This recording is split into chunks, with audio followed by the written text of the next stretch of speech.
Good afternoon, class. Good afternoon, ma'am. How are you today? Yeah, good. That's good to hear.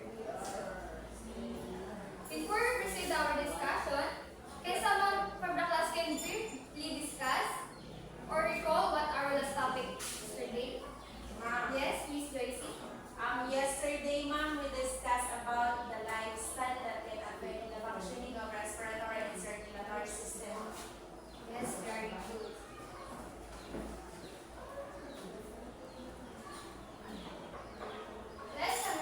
Let's have an activity entitled What Am I? All you need to do is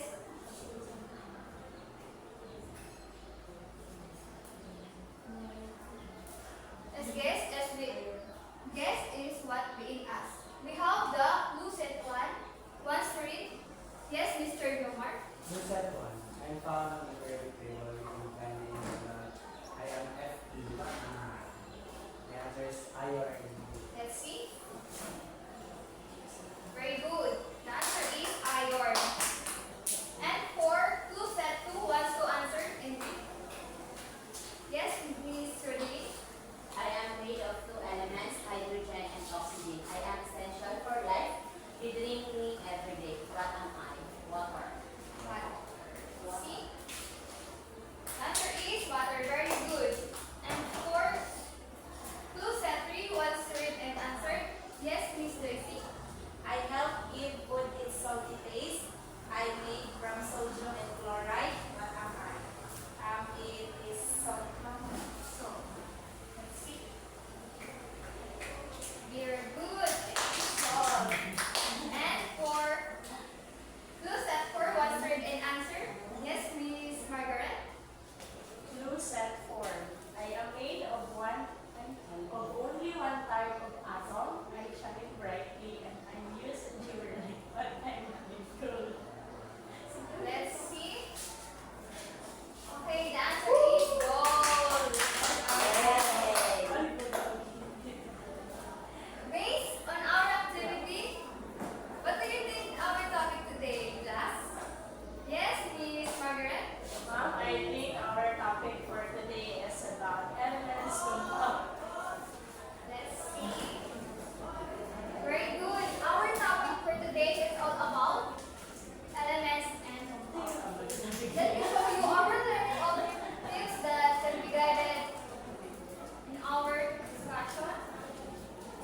Please read everyone the learning objectives. Learning objectives. A. Identify the characteristics of an element compound. B. Distinguish elements from compounds with specific properties. C. Discuss the importance of elements and compounds in our daily life. Okay. Let's unlock the terms that we will encounter throughout the discussion. We call everyone, let's read the Ammonia. Ammonia.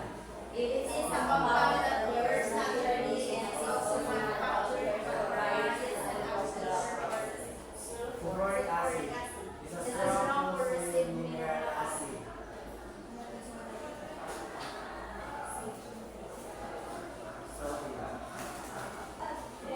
Sodium chloride. Sodium chloride. Is a white crystalline compound commonly known as paper. Silicon. Is the second most abundant element in nature. Calcium carbonate, commonly called limestone. Here's the example of sulfuric acid. Here's sodium chloride. This is silicon. And for calcium carbonate.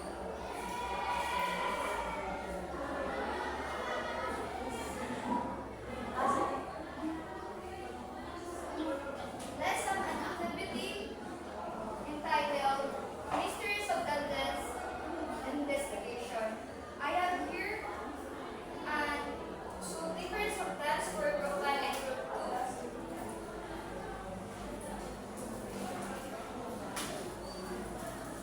Imagine that you are a scientist and you are able to guess a substance that I will give. You only have 10 minutes to do the activity and 100%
a fixed operation.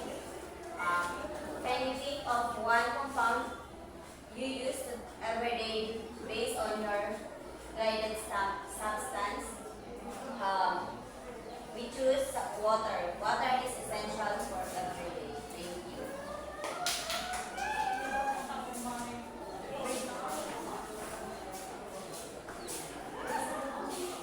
Okay, let's check your answer based on the presentation they give. For group 1, for the presentation was complete.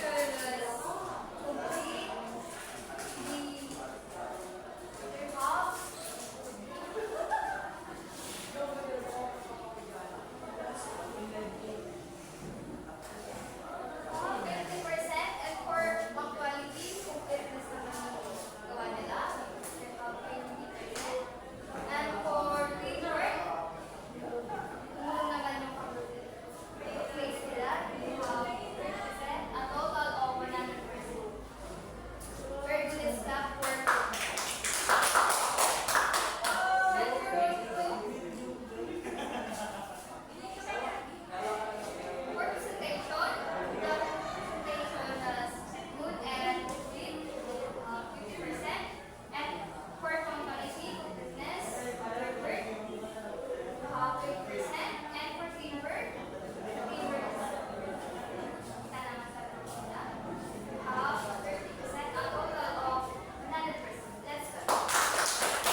Sulfuric acid is strong acid. Yes, when